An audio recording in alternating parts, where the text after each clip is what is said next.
Watch people who get financial prosperity, and you will see that it is those people who are tithing unto the Lord. You listen to every preaching, but when it gets to the tithe, you think the pastor wants money into his pocket. And I already told you that as for what I will eat, by the grace of God, I got it already. Amen. And what I will wear, Amen. by the grace of God. Yes. Mercy. Amen. People show me favor. Yes. Yeah. This Monday, I was blown away. I came back from somewhere, hospital somewhere, and while I was there, I was interacting with this church member there, and she said something to me.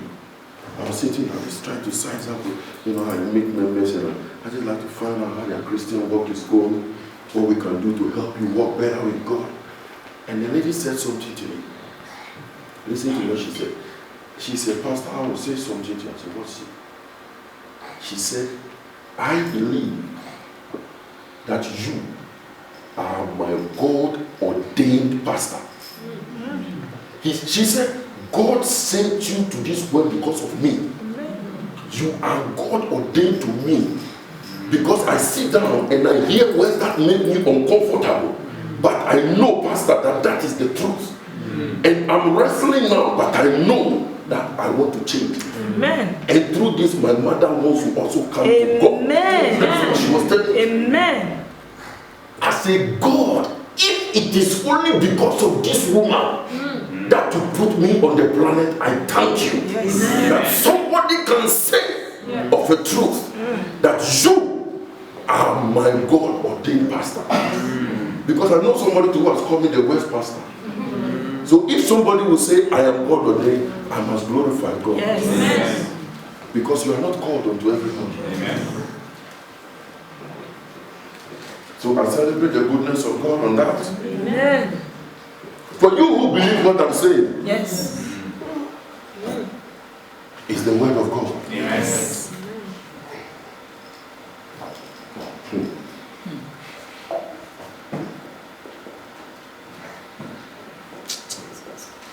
Melchizedek first brought bread and wine and refreshed Abraham. Melchizedek blessed Abraham. Melchizedek declared God as the Almighty. And after Melchizedek blessed Abraham, the Bible says Abraham worshipped the Lord with the tithe. Abraham worshipped the Lord with the tithe. Who do you give the tithe to? You give the tithe to your Melchizedek. Who is your Melchizedek? The Melchizedek you have is the one who preaches the word of God to you. And today is the church of God. So where do you go? Where you are spiritually fed, where they are praying for you. Do you know that but for the prayer of the church, some of you will not be sitting here? Do you know that? Yes.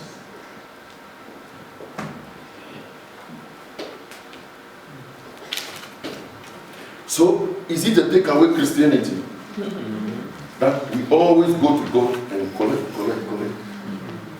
But when He gives us, we don't respect Him as God enough to come to Him and say, Lord, of this testimony that I'm sharing, I am bringing the tenth to you.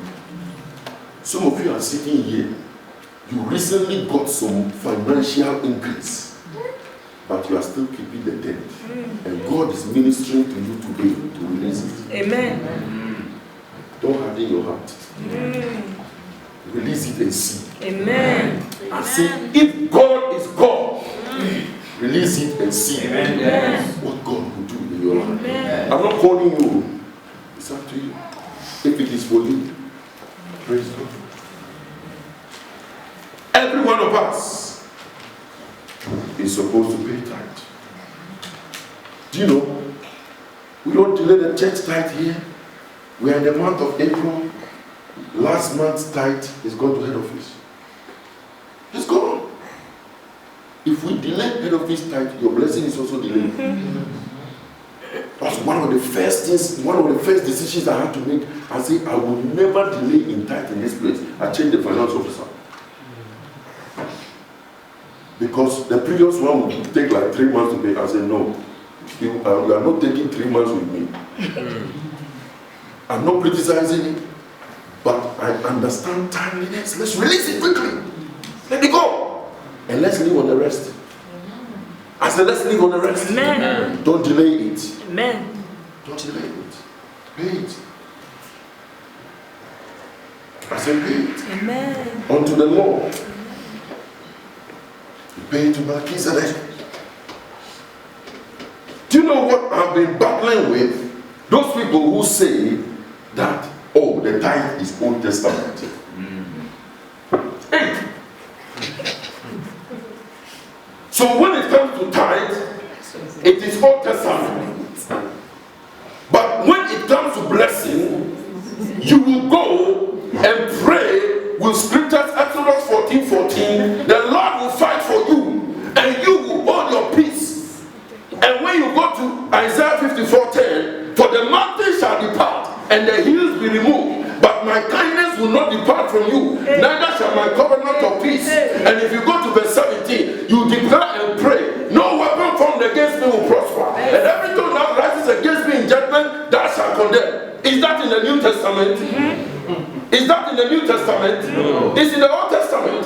So you don't pray with that one, or you pray with that one, but when it comes to the tithe, that one is in the Old Testament. But the blessing, you still use the Old Testament. Can we fear God, church? Yes.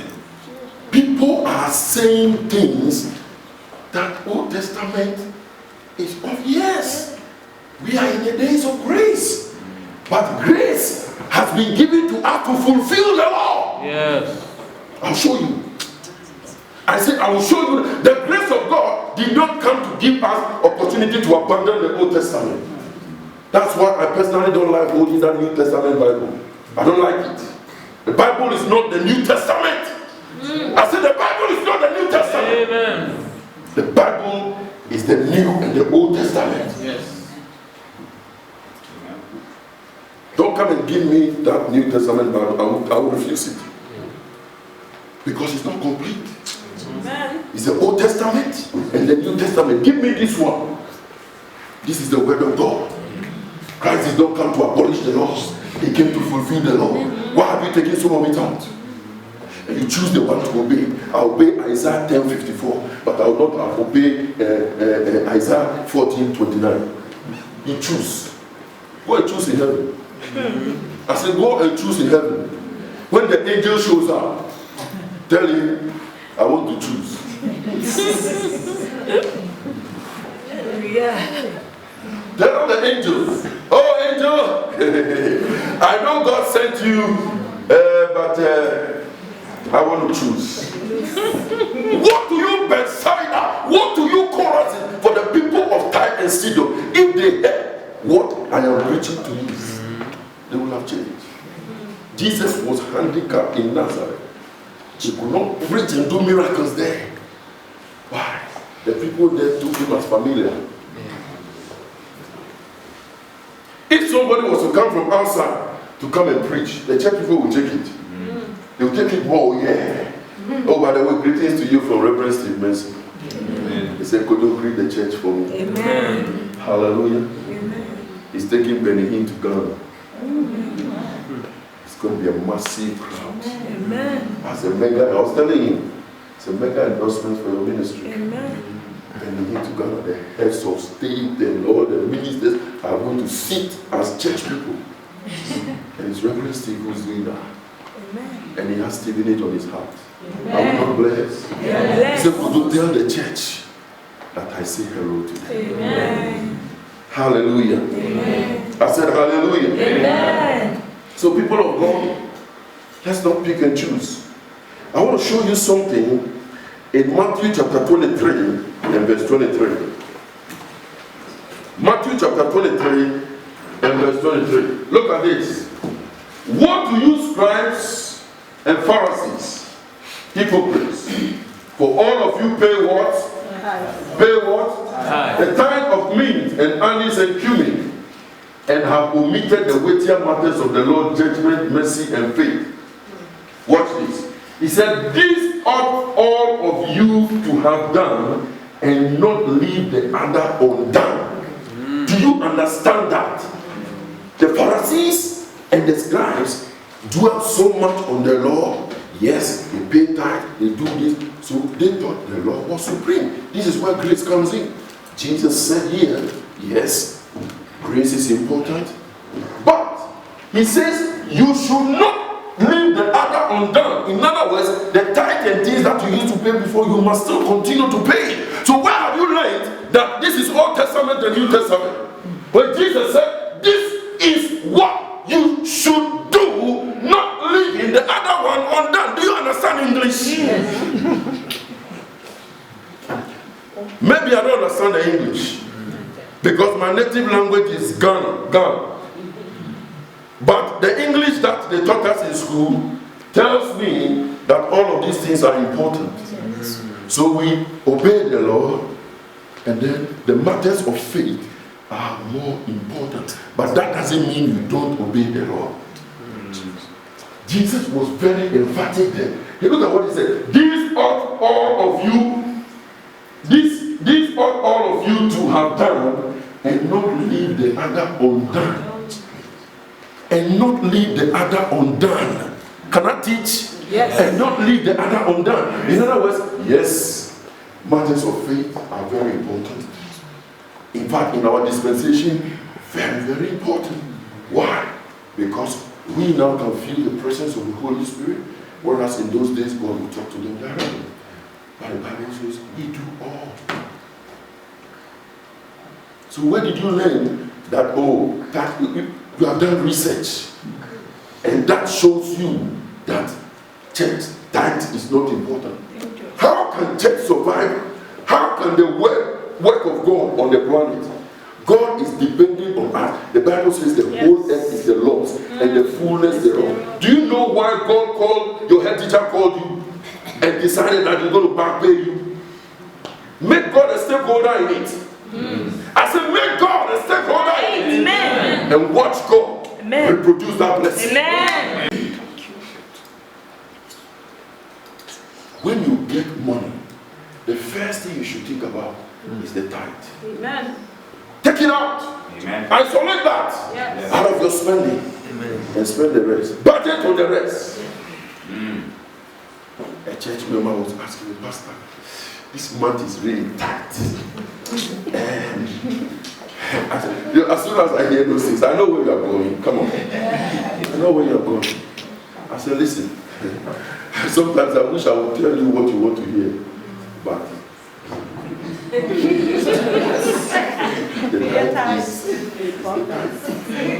I said, give God his own and leave on the rest.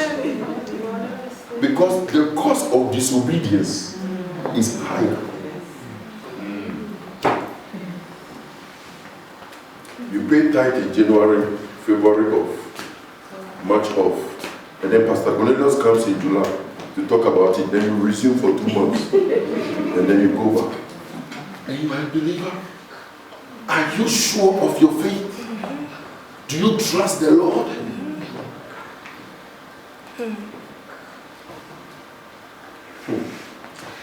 When the Bible said that part is holy. In fact, if you read verse 31 of Leviticus 7, in the law, under the law, it was so rigid that they have to build 20% interest. A fee. 1 fee, is it 20%? Yes. 1 5 to 100. That's 100. I did some maths. Hallelujah. Amen. Come with me to Romans chapter 8, verse 4. I want to show you something. Write these scriptures, and when you go out there and people are telling you not to pay tithe, you tell them what the word of God says. Romans chapter 8, verse 4. Look at this. That the righteous requirements of the Lord might be fulfilled in us, who walk not after the flesh, but after the Spirit. That the righteous requirements of the law might be fulfilled. In other words, our faith now must help us to fulfill the law. Did the law say don't fornicate? Yes, it did. And in the dispensation we are in, yes, it is still relevant. So where did you learn the dichotomy from? You pick and choose. The scriptures that suit you, you take it. The one that don't suit you, and then when you go to God, you are asking, Lord God Almighty, I pray in the name of Jesus, Lord, that you favor me. God is looking up and saying, even the one I gave you last time, the one I gave you last week, the one I gave you last month. Some of us think God doesn't know maths, doesn't know 10%. So we can make it 9.2%. Some 10 pound off for. So in Chiwiye shopping. Tell your neighbor it's not worth it. Tell the other person it's not worth it. Give God opportunity to bless you. I want you to come with me again to Romans chapter 3, verse 21 to 31. I want you to see something. I'm not going to read all because it's long. I'll dwell on just the one or two verses. Romans 3, 21 to 31. Romans 3, 21 to 31. Look at this. But now, the righteousness of God without the law is manifested, being witnessed by the law and the prophets. Even the righteousness of God, which is by faith of Jesus Christ. Now, this is a scripture I want you to read. For the sake of time, I'm jumping to the last verse. Go to 31. Okay? I will have read all that, but I'm just checking the time. Also, time is flying. I want to take, I've got some things to talk about. Therefore, we conclude that a man is justified by faith. That a man is justified by faith without the deeds of the law. Is he the God of the Jews only? Is he not also God of the Gentiles? Yes, of the Gentiles also. Seeing it is only one God which shall justify the circumcision by faith and uncircumcision through faith. Look at verse 31. Do we then make void the law through faith? God forbid. Do we then make the law void? Do we then cast away the Old Testament and only dwell on the New Testament? The Bible says, God forbid. Yea, we establish the law. In other words, the faith that we have now must help us to fulfill the law. So you pray for the grace of God to help you to tithe. That should be your prayer point. Lord, I have not been honest, but today I have heard your word. And while I still have that money in the bank account, I will still write out that check. And from now, I will honor you. Amen. Because I trust you to be there for me. That must be your prayer.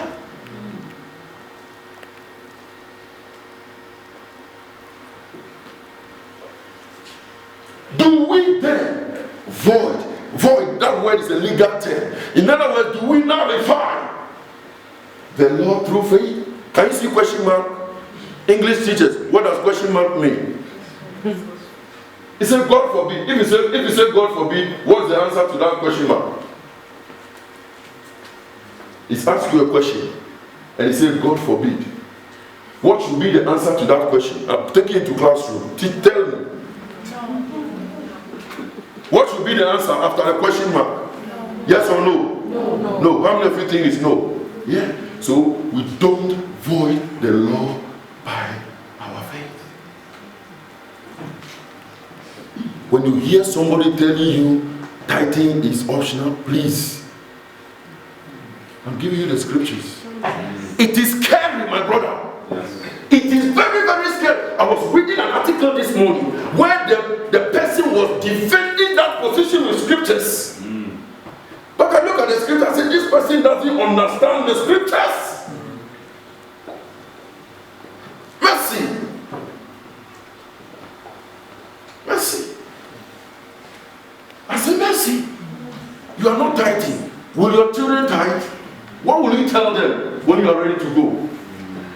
Heaven has on record that you never tithe. Only in your lifetime 3 months.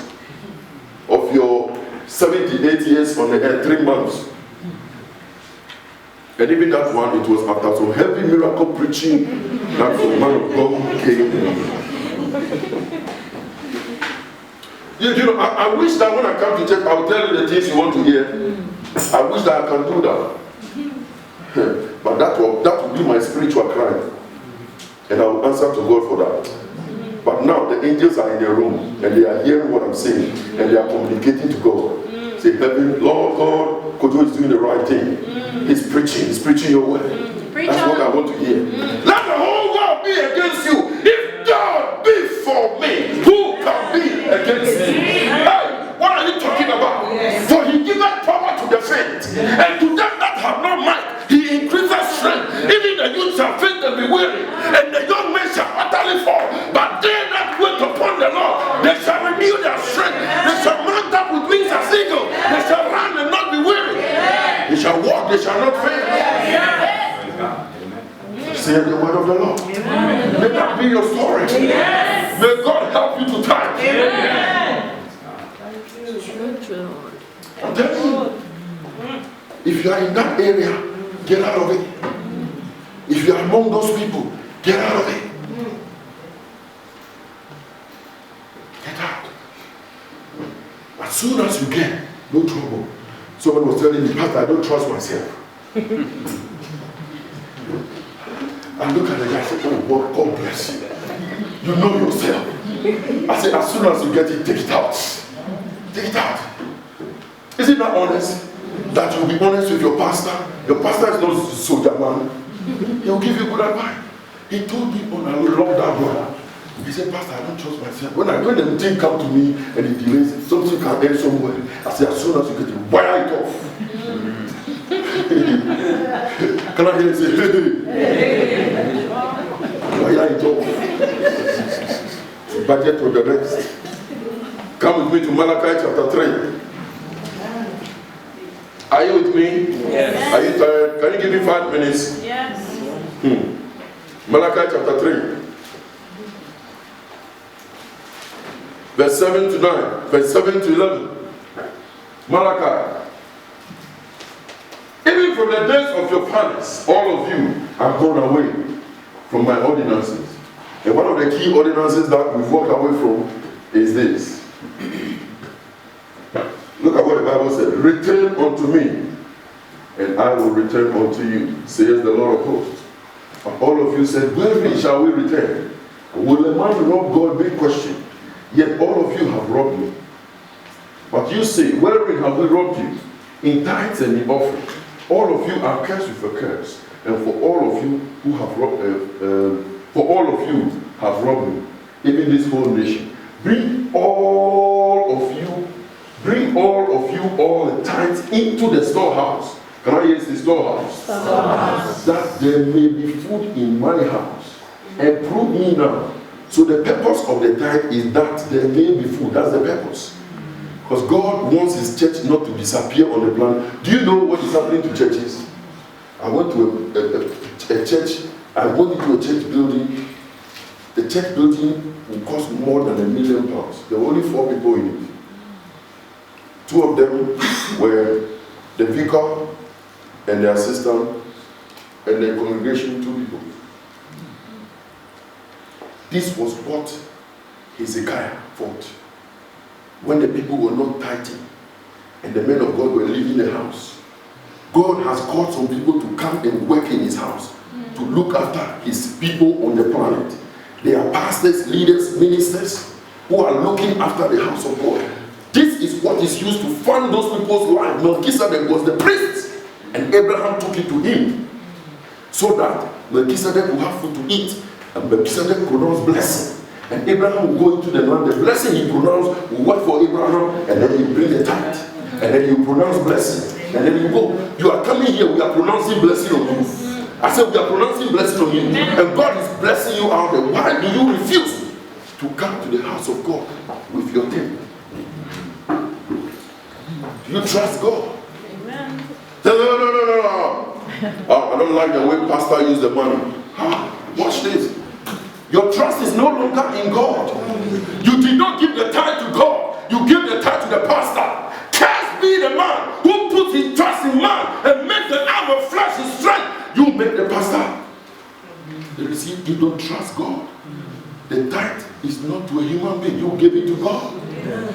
Don't make that mistake that you have given it unto God. Amen. And it is the duty of the church leader to ensure that that is judiciously spent. Are you listening to me? Amen. Your duty is to honor God in your obedience. That's what we're praying about. Obedience. My hope is built on nothing less but on Jesus Christ and his righteousness. Shall we then make the law void? No, God forbid. But we establish the law by our faith. In other words, when we go to God, we pray for grace to do the right thing.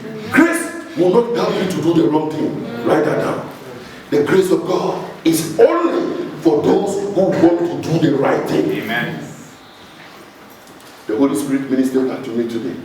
He said, my grace is for only those who want to get it right. So you can be in church. I said you can be in church.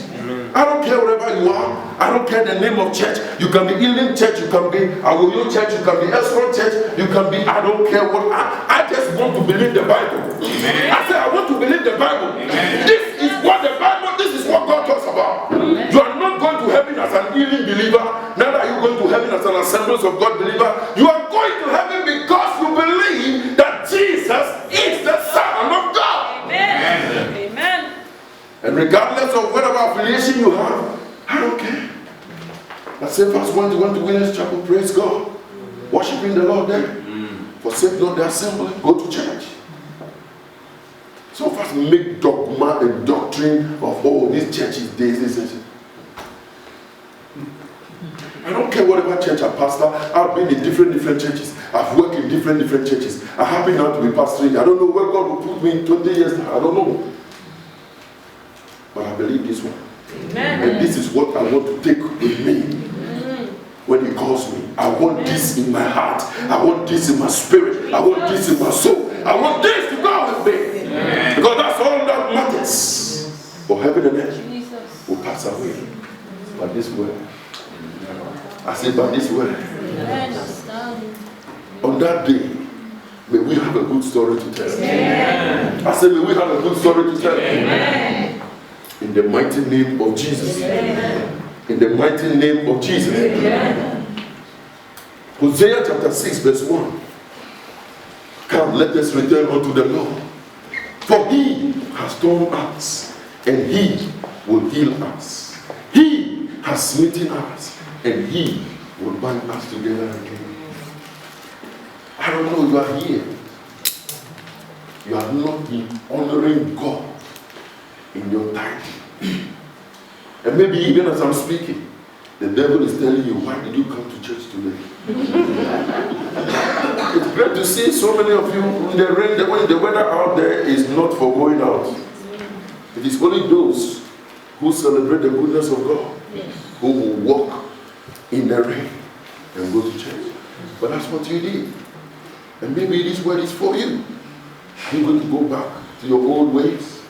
Or are you going to say, from now on, I will trust you?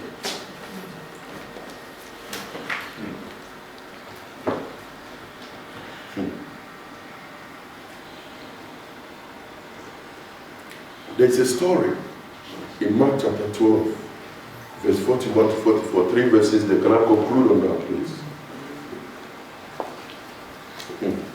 Actually, 2 scriptures. We're going to close quickly. Let's go to Mark 12, 41 and 44. I want to end on that. I'll give you 2 scriptures and then we close. Look at what the Bible said here. This is New Testament. Some people, as soon as they hear tithes, it's Malachi. Can you see that I've been very brief on Malachi? I'm giving you the other things. Look at this. Mark chapter 12, verse 41 to 44. And Jesus sat opposite to the treasury. Look at this. This is an interesting story. Eh? Very good story. Sashola. God bless you. And I told you. Look at this. Can you all see the screen? And Jesus sat opposite to the treasury and beheld how the people cast money into the treasury, and many that were rich cast in much. And there came a poor widow, and she threw in 2 mites, which made a farthing. And he called unto him his disciples, says unto them, Verily I say to you, this poor widow has cast more in than all which have cast into the treasury. For all they did cast of their abundance, and she out of her lack did cast in all that she had, even all her living. The others gave out of their abundance. But this woman was in recession. But she said to herself, I will not let recession take away my faith in the Lord. So I will give it to God. And I will trust God. And Jesus saw her spirit. And Jesus said, of all the people who have given, that woman was the one who gave the most. Because she gave out of scarcity. Maybe you are here and you are thinking that there is scarcity in your home. So because of that, you don't want to give to God. I am showing you somebody who did not give the tenth. The Bible says she gave all and living. This impress God. May you impress God. Amen. When I read things like this, it shakes me on the inside. And then I see that what I'm doing is nothing. Do you know what it means for a poor person to give £5 offering in tithe? Because that's all she had. But she said, I will trust God. I don't care if I die. Because if I die, for me, it's gain. That's what she did. And that's what Jesus told all the people. And the words that we hear are for our benefit. Will you obey God from today? Yes. Or will you live the way you used to do?